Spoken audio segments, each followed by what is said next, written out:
I'm a huge fan of Xavi. I'm a fan of him as a person. I've had the privilege of speaking to him and so on. But I also think in this game, we talked about it briefly before, he got some of the approach wrong. Yeah. A lot of the focus is on the defending. I want to ask you this question off the top, right? Barcelona have conceded 1 goal in La Liga in 9 games. Yeah. And then they've conceded 6 goals in 4 games in the Champions League. Is there a certain schizophrenia there between the two? Or is it all just down to the fact that no Araujo, no Jules Koundé, No Christensen. Yeah, although, I mean, I think Christensen belongs in a slightly different bracket. No, of course, but still, you still have to play then Garcia and Pique. And then when you play Eric Garcia and Pique in a game like this, it all falls apart. Yeah. Should they have made some adjustments to get them some more help on the day, on the pitch, maybe set up slightly differently in midfield or something, or? I mean, yes and no. I think to be fair to Xavi, there were just not many options there. You know, without Christensen, Koundé, Araujo. By the way, Koundé and Araujo, who you lost in the international break. So it's not. I think it must be even more annoying and gutting for a club and for a manager to see your players going away with the national team, which is great. They have to, and that means they're the best.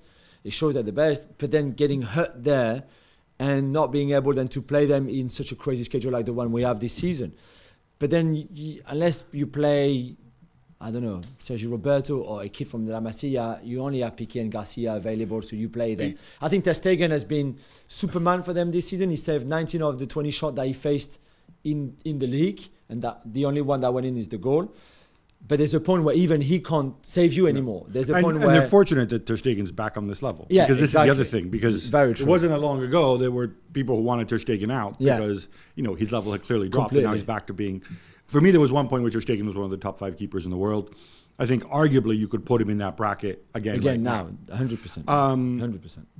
On the Pique point, I don't want to belabor this, but Gerard Pique, I think, played the first 2 games of the season, and then he disappeared, and he didn't play at all. And it's always difficult, right? Xavi, Gerard Pique were teammates. They're good friends. I'm interested in the thought process because clearly there's an element. I thought there was an element of rust with Pique leaving his side. He's not good enough anymore. He's not even rusty. He's just not good enough anymore. He's never been the most mobile, right? Even less at his age now, and even more without the game time, because he had no game time. There's no rhythm to his game. And for me... But why not give him the game time?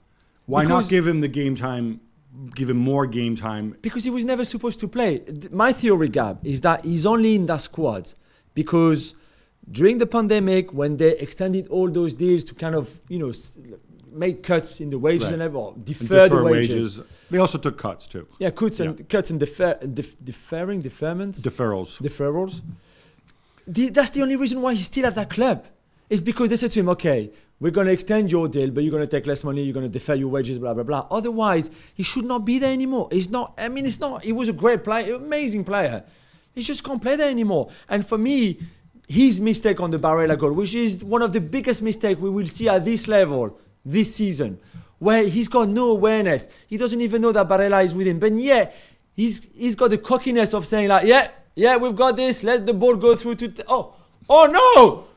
I mean, because if you don't have the legs anymore, like he has, if you don't have the rhythm anymore like he has, at least usually at that level, you've got the intelligence and the awareness. And at least, look at Thiago Silva, or even Sergio Ramos, you compensate all what's lacking by your intelligence and the awareness. Look, anybody can make a mistake at any time, right? But that is the part that's worrying. That was a mental error. And that's not something that you're accustomed to see from a veteran like that. Yeah. I can accept him being slower and whatever. That's fine. Time passes. Time is undefeated, as Rocky Balboa famously said. I don't want to keep picking on Eric Garcia, though. But feels like he does not have the excuse of time. No. The defending on the Lautaro thing, on the Lautaro goal. Unreal. I know the focus is going to be on Pique, and I can understand you throw Pique and Busquets out of the bus because they're the older players and whatever. But what is this guy's problem? What is that with Lautaro Martinez? I mean, this is a fair matchup, right? Lautaro Martinez is not big and strong, right? He's quick, but then so is Eric Garcia. This should have been a perfect matchup. And to see that kind of defending, What's his brain fart? He doesn't have the excuse of being 34 and having to go with the Shakira. I just don't think he's good, Gab. I just don't think he's a Barca player. I don't think he's good enough. He's only there because he went to La Masia. They lost him to City. They thought we're going to bring him back like we brought Pique back from United, and look how well that worked.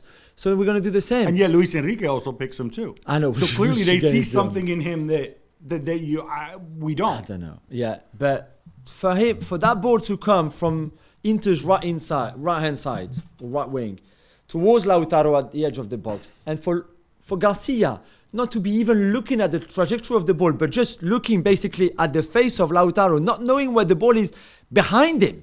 Almost like if you're playing basketball and you're defending on the other side, and you just have to be there to make sure that your guy is going to get the ball and then he's going to. But not like this. So then Lautaro chests the ball down, and Garcia is surprised because he didn't see the ball coming because he was not looking at the ball. How can you not look at the ball?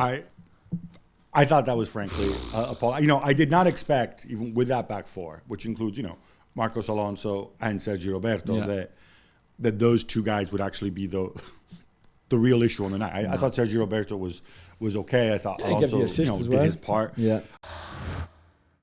Thanks so much for watching ESPN on YouTube. And for more sports highlights and analysis, be sure to download the ESPN app. And for premium content and live streaming, subscribe to ESPN Plus.